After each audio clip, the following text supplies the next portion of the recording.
जमीयत उलमा हिंद कायम हुआ, जिसमें 80% सूफ़ीज़म के मानने वाले हैं, लेकिन उनका कोई उसमें उनकी नुमाइंदगी नहीं है। मौलाना तौक़ीर रज़ा साहब ना All India Muslim personal board में है, ना Muslim personal board of India में है। इस सूफी विचारधारा को पसंद नहीं करते हैं, उनको भी हम लोग कैफिर किरदार तक पहुंचाएंगे। हुजूर आला हज़रत अज़ीमुल बरकत की इस शहर से इसकी हम इब्तिदा कर रहे हैं, ताकि हमें उनका फैज़ान भी मिले। हम इसमें औरतों को भी दाखिल के मुस्लिम पर्सनल बोर्ड ऑफ इंडिया में। शरीयत की हिफाजत के लिए एक और बोर्ड उठ खड़ा हुआ है। इसका कहना यह है कि पुराना बोर्ड शरीयत का तहफ़्फ़ुज़ नहीं कर पा रहा है, अब हम करेंगे। आदाब द लीडर हिंदी के लिए Waseem Akhtar. All India Muslim personal law board पहले से ही है, एक और बोर्ड का गठन हुआ है। इस बोर्ड पर ही हम आज चर्चा करेंगे। इस बोर्ड की मीटिंग आज बरेली में हुई। अगर हम बोर्ड के नाम की बात करें तो Muslim personal law Board of India नाम रखा गया है।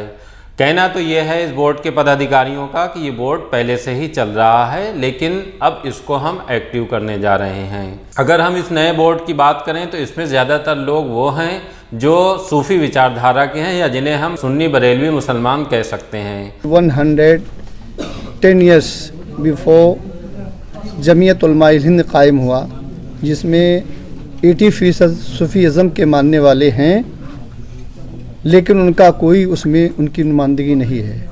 इसी तरीके से 50 ईयर्स हो रहा है अब all India Muslim personal law board भी कायम है, जिसमें सूफ़ीज़म की कोई नुमाइंदगी नहीं है। और जब इस सूरत में हमारे ऊपर वाजिब हो जाता है कि जब आपकी बाबरी मस्जिद हमारी चली गई, तिरपन तलाक चला गया, उससे बहुत सारे पहले बहुत मामला उठ खड़े हुए जिसमें दबाया गया। आप देख लीजिए त्रिपुरा के बारे में क्या किया आप लोगों ने, मीडिया ने क्या किया, क्या योगदान दिया है, कहीं तो ये समझें। विवाद का सबब यही है कि जो all India Muslim personal law board है उसमें ये कहा जाता है कि सुन्नी बरेलवी मुसलमानों का प्रतिनिधित्व ना के बराबर है।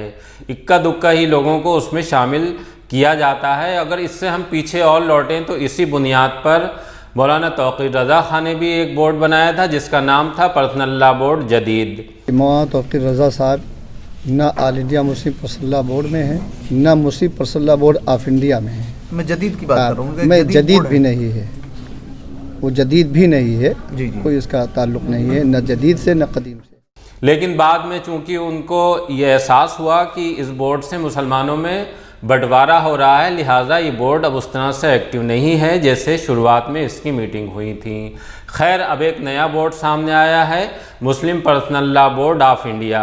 इस बोर्ड की आज बरेली में मीटिंग हुई है। इसमें बहुत सी चीज़ें तय की गई हैं। कार्यकारिणी की बैठक थी।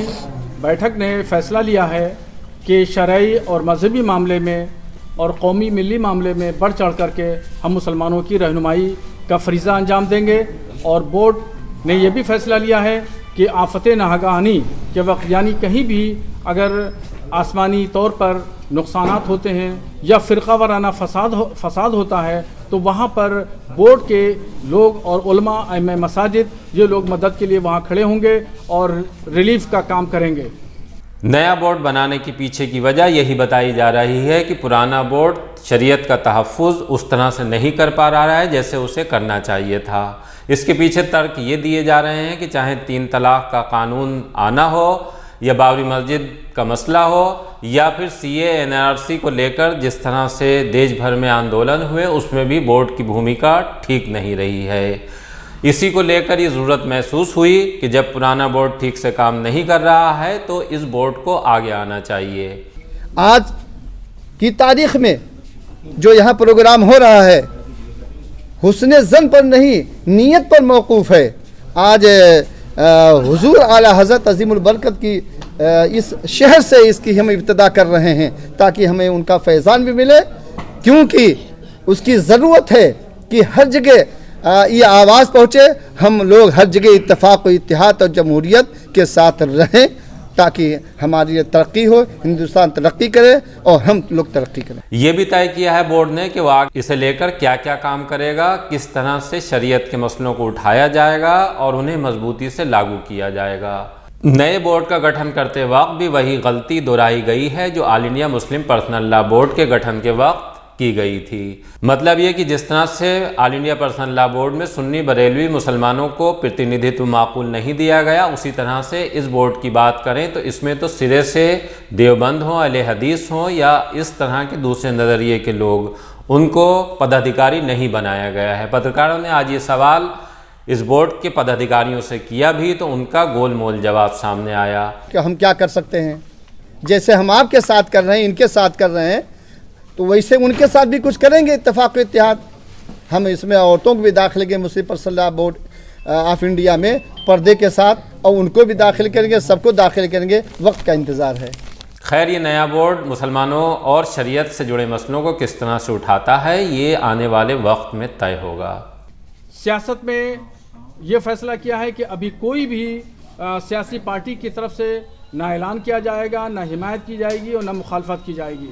हाँ, जो मुसलमानों के लिए बेहतर होगा वो बेहतर फैसले बाद में किए जाएंगे। लखनऊ में एक उलमा की, पूरे उत्तर प्रदेश के उलमा की बैठक होगी, उसमें सियासी तौर पर फैसला लिया जाएगा। बहरहाल मुसलमानों के जो मसाइल हैं वो मसाइल जू के तू हैं और वो हल अभी नहीं हुए हैं। इसलिए मुस्लिम पर्सनल बोर्ड ऑफ इंडिया ने कदम उठाया है कि हम खुद अलग अलग जगहों पर तालीमी मुहिम चलाएंगे। माशी और इक़्तिसादी तौर पर मजबूत करने के लिए हम अपनी कौम को खुद कफील बनाने के लिए ऐसी तदाबीर और ऐसे काम अंजाम देंगे जिससे उम्मत मुस्लिमा अपने पैरों पे खड़ी होगी। और ख़ास तौर पर यह भी एक प्लान में हमारे शामिल है कि वक्फ बोर्ड की जो संपत्तियां हैं, मदारिस और मसाजिद और ईदगाहें हैं, जामा मस्जिद हैं, इन पर गैरों का कब्ज़ा होता चला जा रहा है। ये वो लोग जो सूफ़ी विचारधारा के ख़िलाफ़ हैं, मुखालिफ हैं, इस सूफ़ी विचारधारा को पसंद नहीं करते हैं, उनको भी हम लोग कैफिर किरदार तक पहुंचाएंगे। और वहाँ पे जिन जिन लोगों ने कब्ज़ा किया है, जो सूफ़ी विचारधारा के ख़िलाफ़ हैं, हमसे उन मस्जिदों को, उन ईदगाहों को, उन मदरसों को, उन दरगाहों को बाजियाब कराएंगे और वहाँ पर उसको ही मुकर्रर किया जाएगा जो सूफ़ी विचारधारा का हामिल हो और मुत्तबे और फरमाबरदार हो, आला हज़रत के मसलक का मानने वाला हो।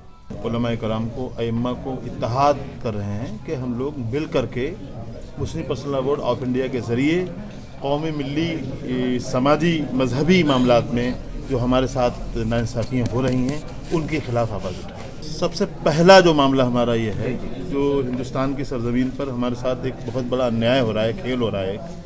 नामूस रिसालत सल्लल्लाहु अलैहि वसल्लम पर हमला हो रहा है और नामूस रिसालत पर हमला कुछ भी हो जाए मुसलमान बर्दाश्त नहीं करेगा। कुछ भी हो लो, इस साजिश हो रही है, नामूस रिसालत पर हमला करके सियासत की जा रही है और सरकारी मदद के साथ में हो रही है। इसके लिए हम लोग कहीं ना कहीं परेशान हैं और पूरी कौम परेशान है, पूरा हिंदुस्तान परेशान है। अब पूरी दुनिया में हिंदुस्तान के इन मामलात पर हिंदुस्तान की मजाक बनाई जा रही है कि बताइए किसी मजहब के पैगम्बर के सामने गुस्ताखी करके आप सियासत कर रहे हो, ये क्या है?